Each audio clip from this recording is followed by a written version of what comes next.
Hello and welcome to the One Shot General Studies series. In this series, we are discussing or a overview of the general studies regarding different states in India. Okay, so we have started our series from the southern part of the country first.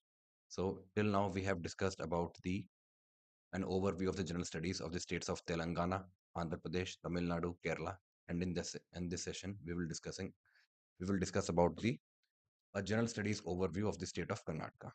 So in this general studies overview, we'll discuss about the brief history, the location, geography,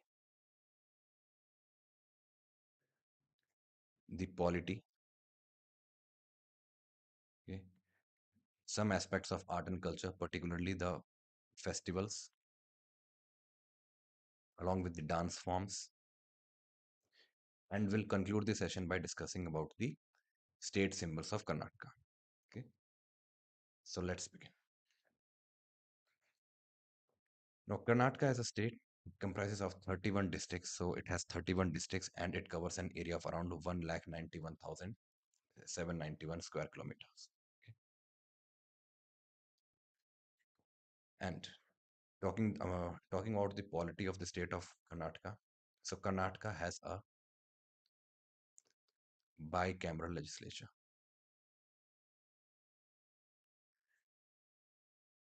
Karnataka is one of the 6 states in India that has a bicameral legislature. That means it has both a state legislative assembly and a state legislative council. So in the state legislative assembly,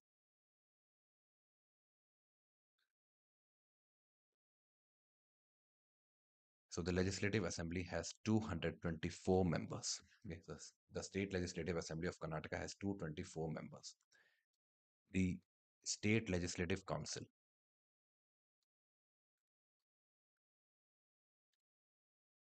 the state legislative council has a total of 75 members. Okay, so there are 75 MLCs, that is member of legislative councils, out of which 64 are elected and 11 are nominated by the governor.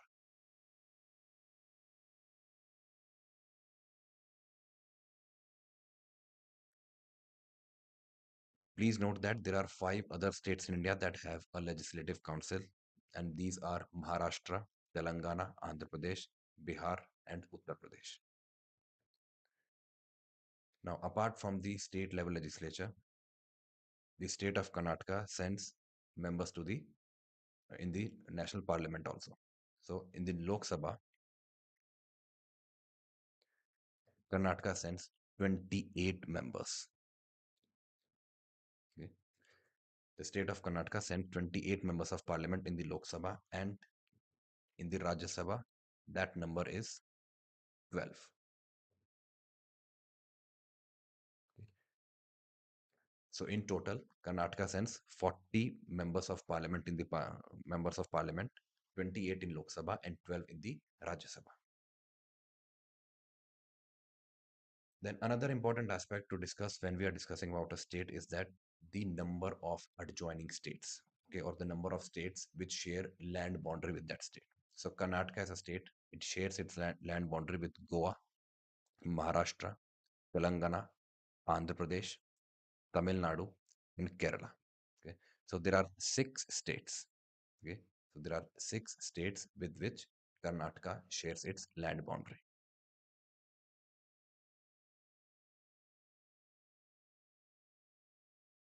Now, after discussing the location and a brief polity of the state of Karnataka, now let's discuss about a brief history of the Karnataka, starting from prehistoric period to the ancient period.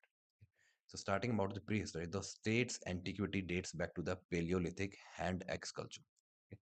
So the existence of Telangana, or the existence of Karnataka, okay, the state's antiquity can be dated back to the Paleolithic period. Now discoveries suggest that there was a contact between the ancient Karnataka region and the Indus Valley civilization. Okay, so Indus Valley civilization was not extended to the Deccan part of the country or till Karnataka, but the people or the kingdoms of Karnataka, the people living in Karnataka, at that point of time, they had certain contact with the people of the Indus Valley civilization. Okay, because the gold that was found in Harappa was imported from the mines in the Karnataka region. And evidence also indicates that the early inhabitants of the Karnataka, yes, early inhabitants of the Karnataka, the present day Karnataka, they knew the use of iron far earlier than the people of North India. Okay, so it is believed that the people of Karnataka, okay, the people in the south, people in Karnataka, they had known or they had the knowledge of using iron before people in the north. Okay, because the tools were dated back to the circa 1100, 1500 BC. Okay, so 1500 years before Christ, approximately 3500 years back, there were tools that were found made up of iron and found in the Halur, in the region of Halur. Then, in the ancient period, after the Indus Valley civilization, after the prehistory, now let's come to the ancient period in which we had the Mauryas and the Satavahanas.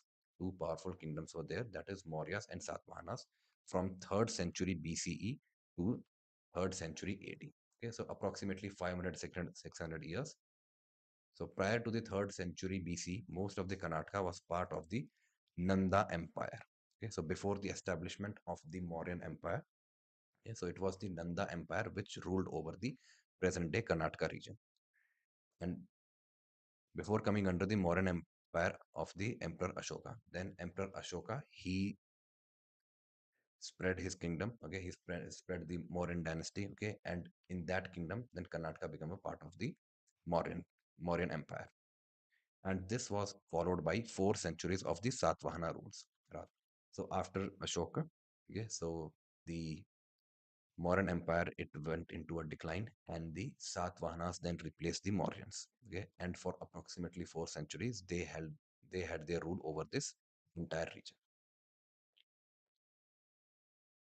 Then during that time, there was after the fall of the Satavahanas, after the decline of the Satavahanas, because one kingdom falls, okay, and the other they start to emerge. Other small kingdoms they start to emerge. So the earliest native kingdoms.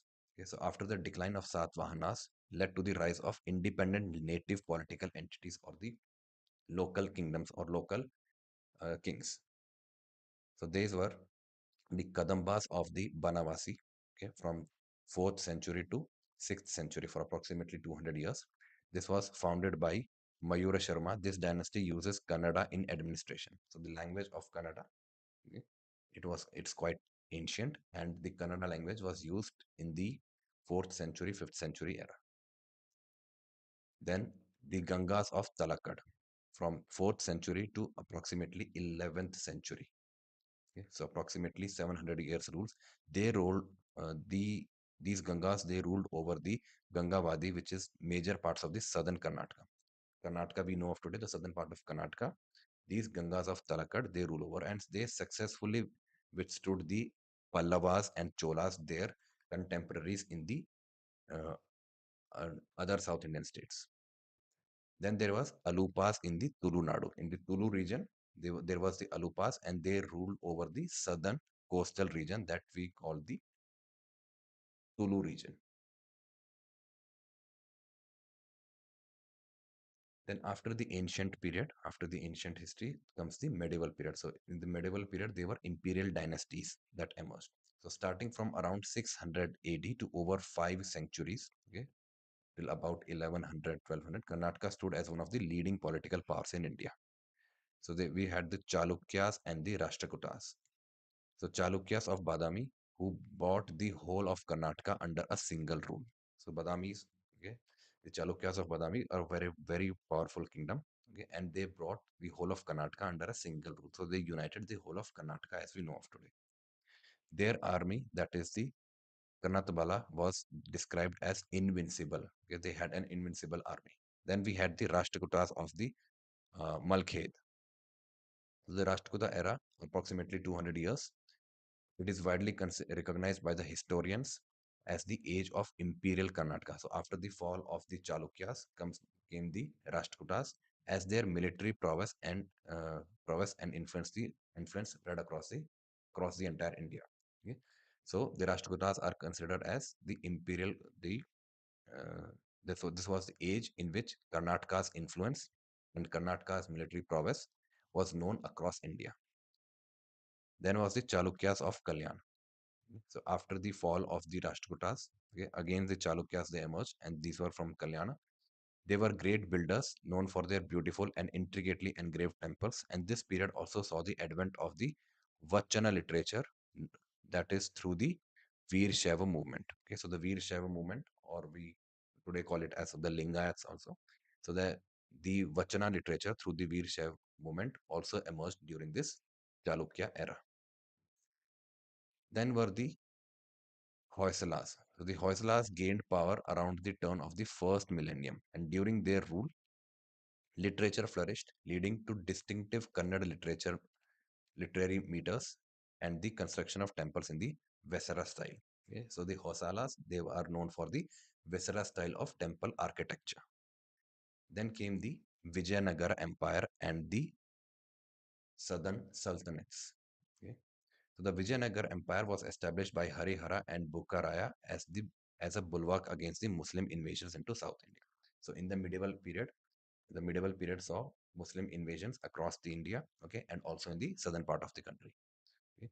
In order to resist these Muslim invasions, yeah, Harihara and Bukkaraya they established a powerful empire, a powerful kingdom, that is the Vijayanagar Empire. Now, this Vijayanagar Empire it completely controlled the south for over 2 centuries. It was a very powerful empire, and it ruled over most of the regions of South India for approximately 2 centuries until its fall in 1565 at the Battle of Talikot. Okay, so this battle is the name of this battle is very important. That is the Battle of Talikota. A quite consequent. This fall had many consequences. After this fall, the Vijayanagar Empire it disintegrated after this battle. Okay, and then there was a concurrent rise of the Bahmani and the Vijayapura Sultanates. Okay, so after the decline of the Vijayanagar Empire, there was a rise of the Bahmani and Vijayapura Sultanates. This led to the development of Urdu and Persian literature and the Indo-Saracenic architecture. That the example is the Gol Gumbaz. Okay. So in the medieval period, we had the powerful Vijayanagar Empire, and after the fall of Vijayanagar Empire, the nearby Bahmanis, okay, the Bahmani Sultanate as well as the Vijayapura Sultanate, they then asserted their influence over the Karnataka region.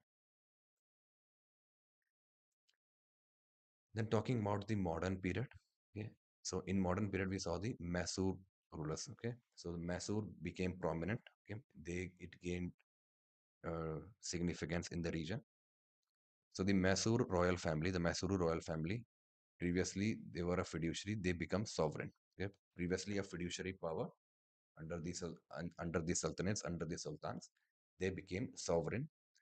Now Tipu Sultan and his father Hyder Ali, okay, they were the key rulers. So Hyder Ali, he was the first powerful king of the from the Mysore, and his son Tipu Sultan. And Tipu Sultan was the first Indian ruler to be martyred fighting the British. He fought against the British. So together in the era of Hyder Ali as well as in Tipu Sultan, they fought. There were four battles that were fought between the English and between the British and the Kingdom of Mysore. Okay, but in the fourth battle, okay, so uh, Mysore fell into British hands. Okay, Tipu Sultan died. After Tipu's fall in 1799, the British took over the major regions of the Karnataka, and the princely state of Mysore became to known for its progressive administration under the Diwans like M. Vishvesharaya. Then was the unification and formation of Karnataka. The anti-British uprising occurred continuously. Okay, so the British they occupied certain regions, but there has been uprisings against the British. Example, the Kittur Rani Chennamma on 1824, and after India's independence, the Maharaja of Mysore, okay, the titular head of the Maharaja of Mysore, he allowed the Kingdom of Mysore's accession to the Indian Union. And then after the independence, after the Mysore's accession to the Indian Union, came the Karna movement. Okay, this movement was aimed towards that Kannada-speaking regions from the adjoining states, such as the state of Madras, which was previously known as the Madras Presidency. This the state of Hyderabad also had certain regions in which they were Kannada-speaking population, and the Bombay. Okay, so the adjoining states, that was Madras, Hyderabad, Bombay, they had certain Kannada speaking populations, Kannada speaking regions. Okay, so these were incorporated. These regions from the adjoining states, they were incorporated into the Mysore state under the State Reorganization Act of 1956. Okay, so the State Reorganization Act 1956 was passed after the recommendations of the State Reorganization Commission that was headed by Fazil Ali. That's also known as the Fazil Ali Commission, and that commission, it recommended the linguistic reorganization of the states in the country. So based on that recommendation, all the Kannada speaking region, okay, they were united under the Mysore state, and this expanded state, okay, that was established on 1st November 1956, okay, and it was in the year 1973 that the name of the Mysore state was changed to Karnataka. Okay, Mysore state was renamed as Karnataka. So that was a brief history of the present day Karnataka that we know of today. Okay. Then discussing about the festivals and fairs. Okay. So history is not complete without the culture. So if we talk about culture, so festivals is the main thing. Festivals and fairs is the first thing that we think of. Okay. So the state festival is the Mysuru Dasara. Okay. So Dasara celebrations at Mysore is the state festival. It is celebrated as the Nada Habba, that is the state festival. The Nada Habba, that is the state festival. The Mysore Dasara is the state festival and is marked by major festivities in this Mysore, which is often including a grand cultural pageant. The other major festivals include the Ugadi, which is the Kannada New Year, the Makar Sankranti, which is a harvest festival, the Ganesh Chaturthi, Deepavali, and the month of Ramazan. The local festivals include the Kodavas. Okay, they celebrate the Huthri, which is the Huthri festival, is a harvest festival. The Koil Muhurta and the Kaveri uh, Sankramana. In Bengaluru, the Dharmaraya temple celebrates the famous Karaga festival. So these are some of the local festivals apart from the state level festivals. Now talking about the Jatras or fairs, the annual fairs are held publicly in honor of village deities, the Grama Devtas, okay, and in Hindu temples, the Muslim dargahs, also known as the Urses, and the Jain bastis also. And this promotes social and religious harmony. So the notable examples include the Urus at the Khaja Bande Nawaz Dargah in the Kalaburagi, and the fair of the Yelama Devi temple in the Sonadati. So these are the local fairs or the local yatras. Then the second aspect, the second very important aspect of the culture are the various dance forms. Okay, so in Karnataka, so please note that is not associated with any of the classical dances of India. Okay, so we had the 8 classical dances. Karnataka is not associated with any of that, but Karnataka still has a lot of theatrical dance as an important folk dances.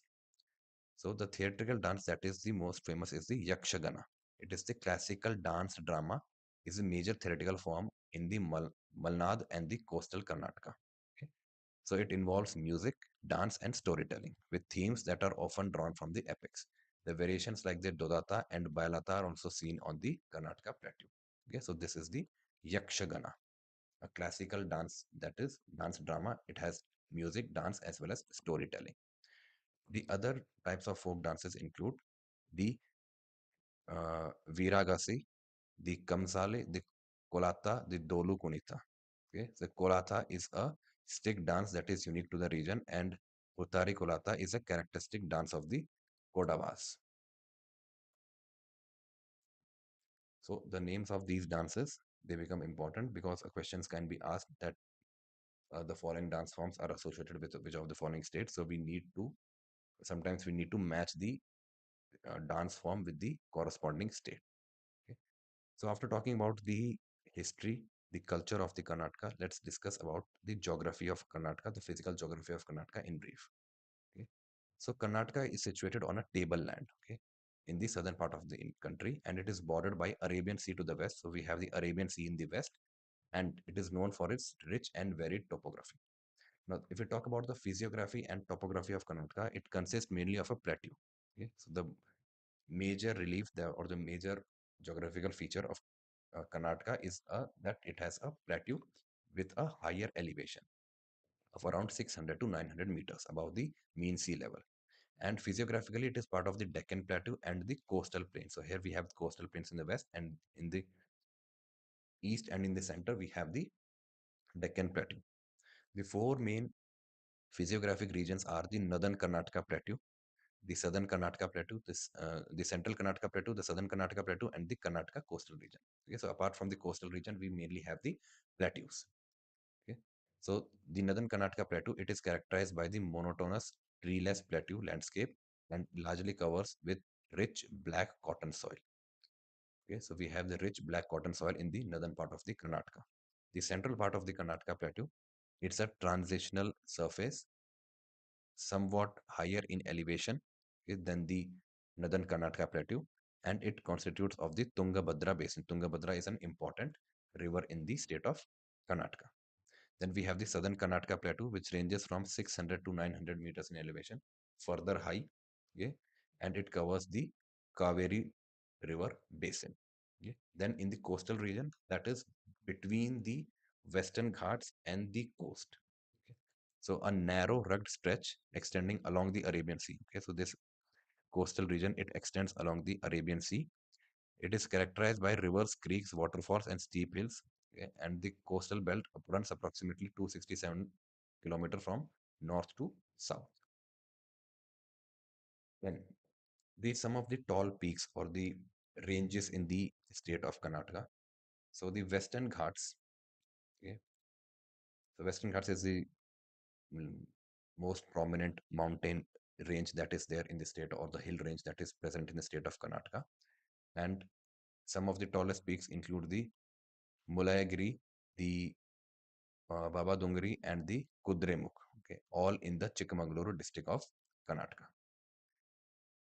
Then the important river systems that are associated with the state. Okay. So in Karnataka, we have the east flowing rivers and we also have the west flowing rivers. Okay. So we have the east flowing rivers, that are flowing towards the Bay of Bengal, and we also have some of the west flowing rivers that flow into the Arabian Sea. So the east flowing rivers, they account for about 40% of the state's surface water yield. Okay, so they are in majority, or they are dominant, the east flowing rivers that include the Krishna basin, which is the largest basin in the state and its economic lifeblood of the northern part of the Karnataka. The major tributaries, so Tungabhadra river, which we are talking about in the central plateau region of Karnataka, Tungabhadra river is one of the most important tributary of the Krishna river. So the major tributaries are the Tungabhadra, which is the largest tributary, the Bhima river, the Ghataprabha, and the Malprabha. Okay, and Krishna river flows approximately 483 kilometers within the state of Karnataka. Then we have the Kaveri basin. The Kaveri basin covers around 18 or 19% of the drainage area, and it rises in the Western Ghats in Kodagu. Okay. So in the Kodagu, in Karnataka, the Kaveri river rises, and it is also known as the Dakshina Ganga.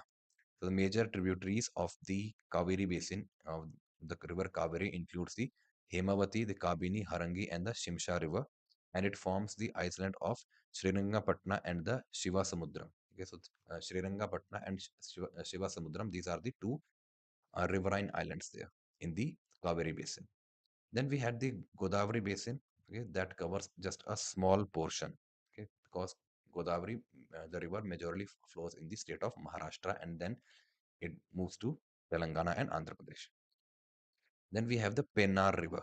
Okay, the Uttar Pinakini or the Northern Pennar rises in the Nandi Durga Hill. So these are the important east flowing rivers. That is the Kaveri, the Krishna Basin, rivers of the Krishna Basin, rivers of the Kaveri Basin, the Godavari Basin, as well as the Pennar Basin.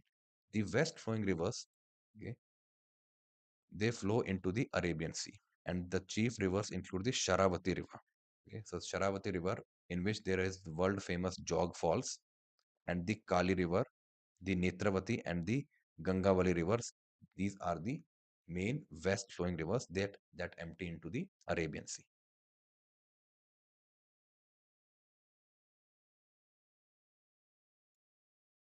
Then no discussion about the general studies overview of a state is incomplete without the state symbols. Okay, and these over the past few years they have become increasingly important from the examination point of view. Okay, so the state of Karnataka officially has 7 symbols, including the state animal, which is the Asian elephant. Okay, so the state animal of the Karnataka is the Asian elephant. The state bird is the Indian roller, also known as the blue jay. Okay, the Indian roller bird, this bird, the Indian roller, is the state bird of the state of Karnataka. The state fish is the Carnatic carp.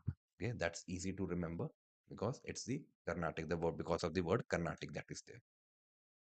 Then we have the state butterfly. Okay, so the southern birdwing.